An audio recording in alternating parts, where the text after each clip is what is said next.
We are rolling. Good morning. Welcome back to the conversation. This is Midlife Crisis Activity. This is our lifestyle and pop culture webcast, our daily shout out to the world. I'm your host, Patrick Russell, and over there is my very vivacious producer, Veronica. Together, we're here to lend our voices to the noise from a multi-generational perspective to help explain everything that's right and wrong in this world. Veronica, isn't it crazy just how quickly the rain can start flooding Arizona after maybe 2 hours? Crazy but truth. Yeah, I was surprised. So we woke up this morning, we had another monsoon storm that came in. It's the second one in a row. And really what happens is that you have about 3 to 4 hours of torrential rain. And it comes down pretty hard, but then the clouds move on pretty fast. But the rock and sand and dirt is so concrete hard here that water doesn't sink into the ground right away. In fact, it pools, and it pools very fast. In fact, all this morning on the news is all we saw was a bunch of different places under underpasses, under bridges, and in different intersections where it was just completely flooded. Yep. And unless you had a canoe, you weren't making it to school or work this morning. But not all bad news when you get rained in like we have over the last couple of days. We've been catching up on our shows, haven't we? Yeah, we have. Okay, so the one show that we've been watching quite a bit is The White Lotus, and we actually finished the first season yesterday, HBO Max.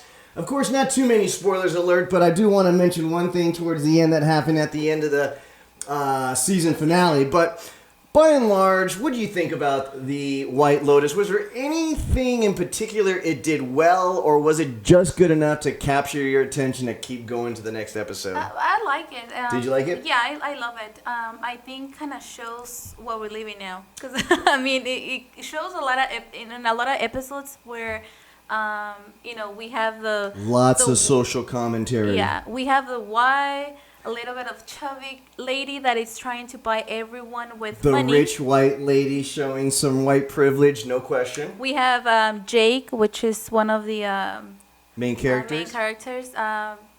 Pretending that he has all the, everyone needs to say yes to him all the time. So, That's right. I mean, there's a lot of conflict between what we see in real life and then what we see on the show.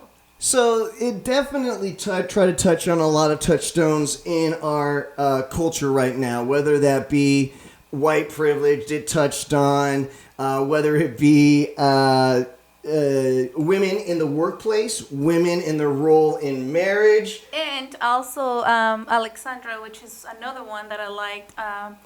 It shows how you can do everything for money, and I think that's what she's in the place right now where she doesn't want to be with her husband, but because she doesn't have any money and because she feels that she has to have this life of like princess / I have everything. She feels trapped, doesn't she? What does she end up doing at the end of the season? Does she rebel or does she join the club? No, she actually went back to Jake and she said, you know what, I'm sorry, I was wrong and I don't know what I was thinking, but I mean, let's face it, she's just in a place where she doesn't have any money, and she said it, hey, when I'm with you, you open all the doors, so why would I leave, So she's debating between staying and leaving, but she doesn't want to be there. It's a satirical comedy that goes in directions against the grain, right? And so there's plenty of storylines that are involved with about 10 to 12 different characters. Most of them have a good story arc that kind of keep you interested, but nobody does anything exceptionally well. It's hard for me to recommend this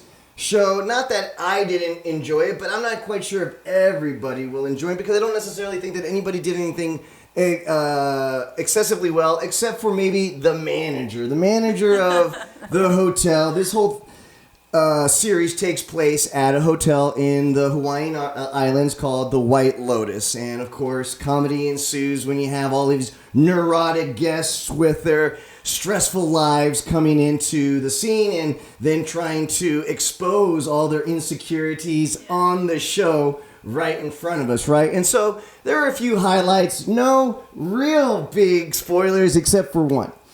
So every new show feels like they have to be a trailblazer, right? Every new show feels like they have to break new ground, and The White Lotus is no different. The season finale's got a special treat for you guys.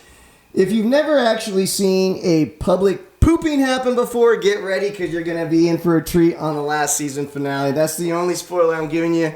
But hopefully that's enough to entice your appetite to go and watch the movie, to watch the show. I definitely recommend this show because it shows different lives and it shows what we go through. So they have a teenager, they have a rich, lonely person, they have an entitled, man that thinks that he deserves everything. So they have all these characters that we kind of, It's an recognize ensemble in cast real that life. really represents maybe a Yeah. block in our society Yeah. that we have to deal with. Even, the storyline, once again, not very compelling.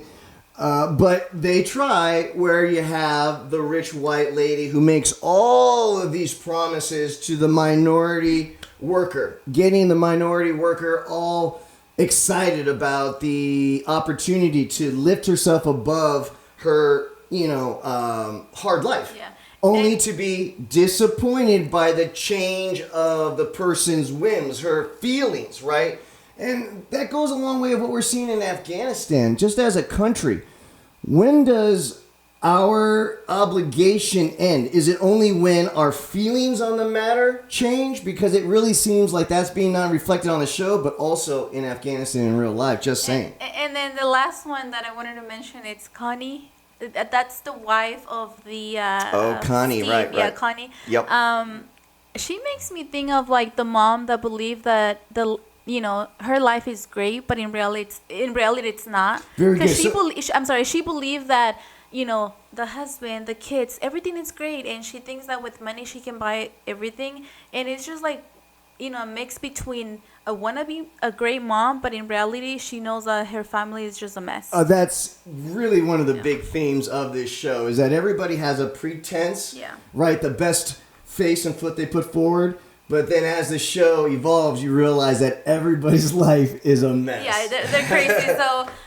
So we can come back with a little bit more of this. So you're recommending The White I am, Lotus. yes. Now, it's the first season, HBO Max, so there's only 6 episodes, so you don't have to devote too much time if you want to get through to see the very end of season finale, something of a treat if you haven't seen that kind of an episode before where somebody unleashes everything they have inside.